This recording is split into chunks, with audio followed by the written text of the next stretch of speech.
शिव भक्ति सरल नहीं है, शंकर को जानना सरल नहीं है। देव ऋषि नारद तक भगवान शिव को नहीं जान पाए थे, जाकर निंदा कर दी भगवान विष्णु के सामने, और देव ऋषि नारद को बंदर का मुंह लगाना पड़ा। भगवान नारायण ने निंदा सुन ली तो घोड़े का मुंह लगाना पड़ा, हयगिरी अवतार हो गए। रामचरितमानस में आता है नारद जी को बंदर का मुंह लगा था, केवल निंदा। कुछ भी कह देना, कुछ भी बोल देना सरल है, पर उसका भोगना बहुत कठिन है, भोगना कठिन। अभी हमने कथा में कहा था कि 3 लोगों से बचना, लालची, आलसी और दोगला। दोगलाई करने वालों से भी बचने का प्रयास करना कि कोई तुमको, वो कहते हैं ना कि एक बात बोले बुरी तो नहीं लगेगी, अरे जम के तो बोलो, पक्का बोल दे। सब जगह पर लिखा रहता है कुत्तों से सावधान,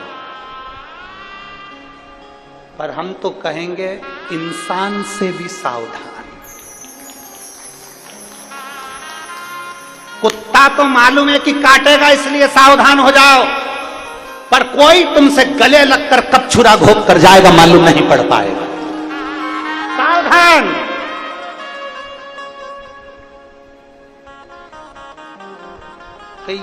कई लोग आते हैं कथा के अंदर, भक्त आते हैं, भजन करने वाले आते हैं तो चोटते भी आते हैं। यहां कुत्ता चैन नहीं चुरा ला, तुम्हारे पास में ना जाने कौन बैठा होगा, बैठी होगी, और इतनी धीरे से सफाई करेगी। इसलिए सावधान इंडिया, इसलिए सावधान।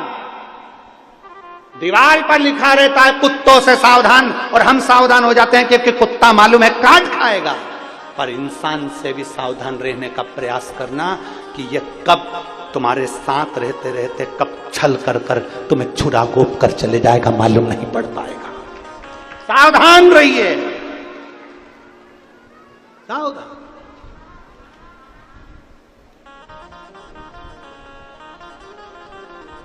बहुत सावधान।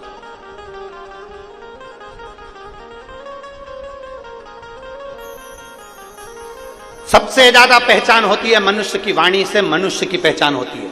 मानव की पहचान मानव की वाणी से होती है। वो मानव की वाणी से पहचाना जाता है कि मानव कैसा होगा। अगर एक पहचान व्यक्ति की करना है तो उसकी वाणी से पहचान करी जा सकती है। अगर बहुत ऊंचे पद पर बैठने वाला बहुत सरलता के विषय में, नम्रता के विषय में बात करे, समझ लेना वो सहज सरल होगा। मालूम पड़े कठोरता के विषय में बात करे, समझ लेना ये भीतर से भी ठीक नहीं है, कभी भी छुरा घोंप कर जा सकता है। वाणी की मिठासता से उसको समझने का प्रयास है। वाणी की देव ऋषि नारद भजन करते करते भगवान विष्णु के पास पहुंच गए। निंदा कर दी, निंदा करते से ही उनको बंदर का मुख लग गया। भगवान नारायण को घोड़े का मुख लग गया क्योंकि निंदा सुनी थी। अगर कहीं शंकर भगवान की निंदा हो रही हो, बन सके तो जवाब देना, नहीं बन सके तो उठकर चल देना, हमें नहीं सुनना। बन सके तो जवाब दो, नहीं बन सके तो उठकर चल दो। हम नहीं बोल सकते, हमें नहीं सुनना। तू कर निंदा, तेरे को भगवान ने निंदा करने के लिए पैदा करा। माता के गर्भ से तू हुआ इसलिए क्योंकि भगवान ने तुझे गिफ्ट में पैदा करा है कि तू जगत की निंदा करे। कर निंदा। शिव की कोई निंदा करे वहां से उठकर चल दो, हमें नहीं सुनना, हमें नहीं सुनना।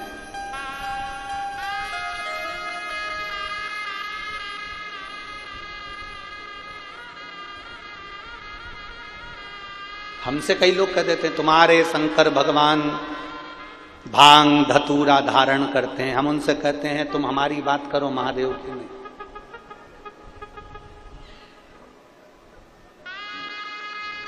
फिर कोई प्रश्न करता है शंकर भगवान ऐसी प्रेरणा दे रहे हैं, भांग पीते हैं तो दुनिया के नए नए नवयुवक लड़के लड़कियां भांग पी रहे हैं, ये प्रेरणा देना चाहिए। हमने कहा शंकर भगवान ने तो विष भी पिया था, लिया पी ले।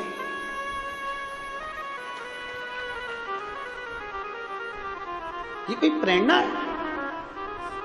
शिव की निंदा हम नहीं सुने, शंकर भगवान की निंदा हम नहीं सुनते, और कोई करता भी है तो मां से उठ के चल देते, हम बोलते ही नहीं। क्या बोलो, सब परम आभूषण है, मौन रहना, चुप रहो। समय आया,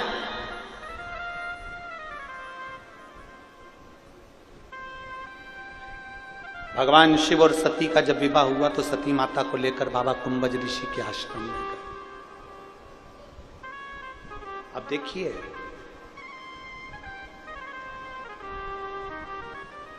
कुंभज बाबा ने कथा कही, अगस्त ऋषि ने, शंकर भगवान कथा को सुन रहे हैं और सती मैया कथा को नहीं सुन पा रही। बैठे दोनों हैं, कथा सुनने के लिए बैठे दोनों हैं। कुंभज ऋषि के दरवाजे पर, अगस्त बाबा के दरवाजे पर मेरे देवाधिदेव महादेव भी बैठे हैं, तो सती माता भी बैठी है, कथा सुनने के लिए दोनों बैठे हैं। पर शंकर भगवान कथा को सुन पा रहे हैं और सती मैया कथा नहीं सुन पा रही। उसका कारण केवल एक है, शिव जी का मन तो कथा में लगा है, पर सती का मन इसलिए नहीं लगा क्योंकि जब शिव और सती आए थे तो कुंभज ऋषि ने उठकर प्रणाम कर लिया था।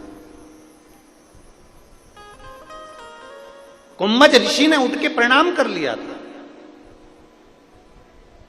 सती मैया ने मन में विचार करा, कथा करने वाला, कथा बाचने वाला जब हमको प्रणाम कर रहा है तो कथा क्या सुनाएगा। कथा बाचने वाला कथा सुनने वाले को प्रणाम करता है, इसलिए करता है क्योंकि तुम इतना अपना घर परिवार छोड़कर कथा सुनने के लिए आए हो तो तुम्हें प्रणाम करेगा। और कथा बाचने वाला कथा सुनने वाले को इसलिए प्रणाम करता है क्योंकि कथा बाचने वाला तो चौकी पर बैठता है, कथा सुनने वाला जमीन पर बैठता है। जो जमीन पर बैठता है वो जमींदार होता है, जो चौकी पर बैठता है वो चौकीदार होता है। आप जितने लोग जमीन पर बैठे हो सब जमींदार हो। बाचने वाला को प्रणाम करो, आपको नमन है। हम भी यहां आते हैं, व्यासपीठ को नमन करते हैं, व्यासपीठ को प्रणाम करते हैं, और व्यासपीठ को प्रणाम करने के बाद आप लोगों को नमन करते हैं कि आप इतनी इतनी दूर से धूप में चलकर ना जाने कितना कितना दूर से कथा को श्रवण करने के लिए यहाँ पहुंचे हो। भगवान देवाधिदेव महादेव की कृपा आप सब पर हुई है और आप सब शंकर का एक अंश अवतार हो, इसलिए बाबा की कथा में पहुंचे हो, क्योंकि बाबा ही बाबा के भक्त को बुला सकता है। सती मैया का मन नहीं लगा, सती मैया का मन विचलित हो गया।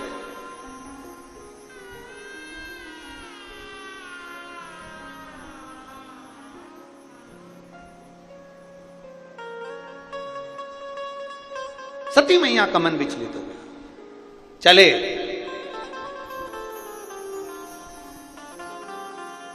कथा का नियम है, कथा में बैठकर हाथ जोड़कर जो मांगेंगे वो मिलता है। सती मैया कथा में बैठी थी और उसने हाथ जोड़कर मांग लिया, मेरे पति भी कहाँ मुझे लेकर आए। शादी होने के बाद तो लोग घूमने के लिए दूसरी जगह जाते हैं, ये मुझे कथा सुनाने लाए। कितने सारे अरमान धर्म पत्नी के रहते हैं और वो कितनी सोच कर आती है, हम शादी के बाद में गोवा घूमने जाएंगे, हम शादी के बाद में ये द्वीप वो द्वीप घूमने जाएंगे, और मालूम पड़े शादी के बाद पत्नी घर पे और पति कह दे कि मेरे 25 दोस्त आ रहे हैं और तुझे खाना बनाना है, खाना बनाने वाली नहीं आएगी, तो पत्नी के दिल के अरमा आंसुओं में।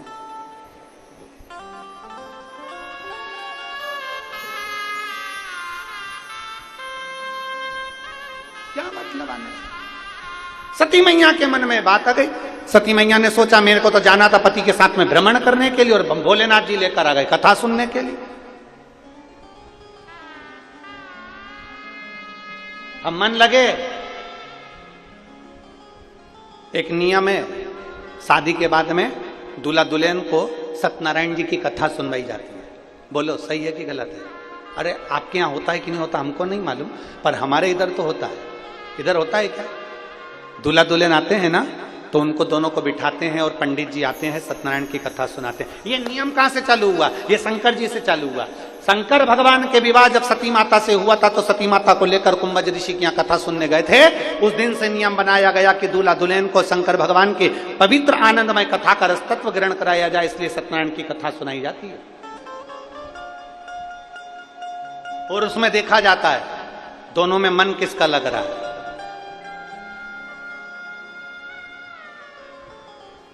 अब पत्नी तो इतना सारा घूंघट डाल के बैठती है, पंडित जी इति श्री रेवा खंडे प्रथम अध्याय, इतने में पत्नी कोई भी क्रिया नहीं करी, तो इतने में पति ने उसको, क्योंकि हाथ में फूल लेके बैठी थी, अब इनको क्या मालूम था, वो तो लगी घूंघट के अंदर।